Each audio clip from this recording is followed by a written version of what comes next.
you've talked about, the sort of the feminization of academia. I know you don't think it's all bad. I don't think anyone could say it's all bad. It's obviously uh, changed things a lot. But there's sort of it is an open empirical question whether we've gone too far in accommodating, making women comfortable in academia and other professional settings, or we haven't gone far enough. And I think the tone of the chapter was we haven't gone far enough. And Sure. is that how you see it? And can you defend that? Well, if it's academia, one thing we could do is change the current system of tenure clocks. I don't think women are the main reason to do that. I think there's plenty of other reasons to reform tenure. But the way the tenure clock falls now, it's exactly running against when most women tend to want to have children. And that's another reason to do it. So, I mean, look at Catalin Carico with mRNA vaccines. That's incredible. That's feminization. I'm a big advocate of it. It mobilizes much, much more talent. But that said, we're in this funny in-between world where things are feminized and they're not. And the rules are unclear. And it's not all working that well. But there's no reversing the feminization, right? It's like figuring out how to make it work better. And Yeah. So I think we should do that. yeah. So the tenure clock, I mean, I think there's all kinds of good reasons to sort of, I think the time period is sort of just the way we think about time in academia. I think we think that people live to be 200. I mean, for a man to get a PhD postdoc, not start his career until his mid 30s, I think is also sort of it's not good with the male biological clock either. Men at some point have to become adults and self-supporting and have children too.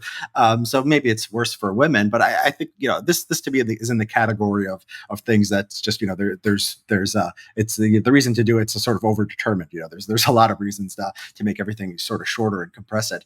But then you think about sort of just like the way we talk. I'll go back to my own experience of academia again. It's considered sort of rude or sort of gosh. If I was in a seminar, and economics is famous for being not as much like this as say political science, but in political science, if somebody just has an idea and you say, I think that's wrong, it's wrong because of X, Y, and Z. That's a bad variable. That's a bad data set. That I think people would consider you sort of mean. That was my impression. You couldn't directly challenge people, and I think I do see that as sort of feminization. I see sort of when I hear complaints about economics, and coming out of political science, I'm like, oh wow, that economics sounds more like what I wish political science was. I attended some workshops, law and economics at the University of Chicago, so I got a little bit of a sense of this. But I think that in particular, too much agreeableness, I think, is just poison for the search for truth. And if you want to categorize that as feminization versus not, many men aren't going to be uncomfortable with that. Sure. I just think that's something we need to get. We just have to normalize saying A is correct, B is wrong. This methodology is good. This methodology is bad. These people are right. These people are wrong. And I just don't think we do enough of that. I think I agree with that, but I would stress the point: we're going to need a feminized version of acceptably publicly voiced disagreement. We can't go back to how things were. And there are many feminizations. Women disagree with each other publicly all the time. I don't think you can say there's no way to have feminized open disagreement. The new thing we should evolve toward, to understand how to make it good and sustainable, we need to understand it will be some kind of partially feminized version of disagreement. Yeah.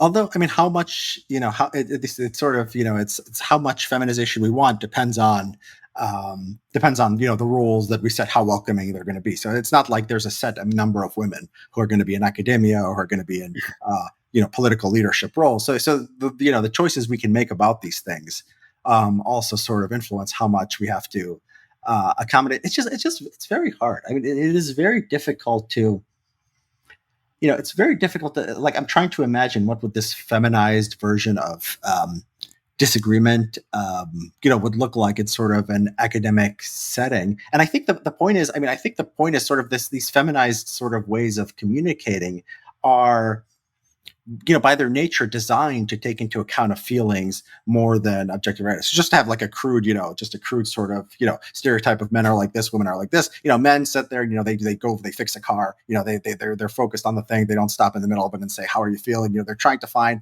the right answer. And if you imagine like a feminized way of doing this, it's feminized way of going about solving a problem. It seems like femininity itself, as a way of communication style, is sort of like by definition geared towards taking in account of feelings, putting less emphasis on truth, and maybe That contrast I don't agree with. Men have their own ways as they go along of asking, well, is this okay? What are your feelings?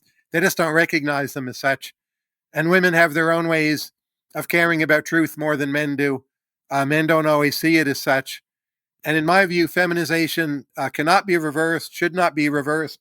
We need more female talent in most, maybe all of the sciences. And we probably will figure out a better way of making things work than what we have now. Uh, but I don't think that's the main difference between men and women. I yeah. don't think women care, say, less about scientific truth than men do. Men Yeah. are like the grand system builders on average who make up all the bullshit, right? Yeah. Like, how much of that stuff is true? Yeah. Well, Women it's are doing, like, if you're going to generalize, women are doing healthcare economics, and most of it's correct.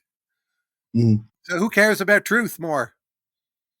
well, you picked one, you picked one field. You picked Oh, I know. I'm just saying there's a lot of different ways I could to find examples of, yeah. slice the bread here. Right. Is it hard to sort of, is the difficulty here, like you can have this, women's division of, and you can have this men's division. Is it hard to bring them together in one is that part of the challenge here? And that, like, it's sort of like bringing two cultures together, right? But they're more separate. Men and women are more different than most, various cultures. I mean, you bring people from different countries here to the US. You bring people from China to India, Africa. It doesn't seem like there's a big difference in how, say, men of American background versus these foreign men. It doesn't seem to be causing serious disputes on college campuses. Is it just sort of, isn't it just seen as like, can we just see it maybe as an extreme culture class? And maybe the answer here is some kind of educational or labor market segregation, where you can have these men things and you can have these women things, and then you avoid the difficulties of like some things making some people uncomfortable and not others. I think the gains to integration are very, very high, and we will become much better at it. But if you look at, say, scientific research teams, vaccine teams, like who succeeded with the vaccines? Bunch of teams full of women. Novavax was like some incredible ratio of women to men. I forget the numbers. So, we're going to make it work. We're already making it work. We do have to get a lot better at it. Yeah, but that sounds like labor market, kind of labor market segregation. So you have the biology. Women organically chose biology more than physics or STEM, and if the teams end up being 70 or 80% women, great. I don't mind that. But and then you look at these software startup builders, and they're all men, and maybe we need a level of comfort with this idea that these spaces will be all women, these spaces will be men. Some of them will be integrated perfectly 50-50. I don't know how many I don't know how many markets end up like that, just because it seems to me that institutions and sort of fields of study, they tend to draw one or the other, and then you sort of have this cycle where they build one kind of culture and not another. So I'm not arguing for the state enforced gender segregation of the labor market. I think you get it sort of organically, and maybe we should just be okay with that, I guess, is what I'm asking. If the top chess tournaments are all men, which, as you know, is the case, doesn't bother me at all. But just predictively, I expect the big advances to be made by closely integrated teams, integrated in multiple ways. But here I'm meaning gender. Mhm. Yeah.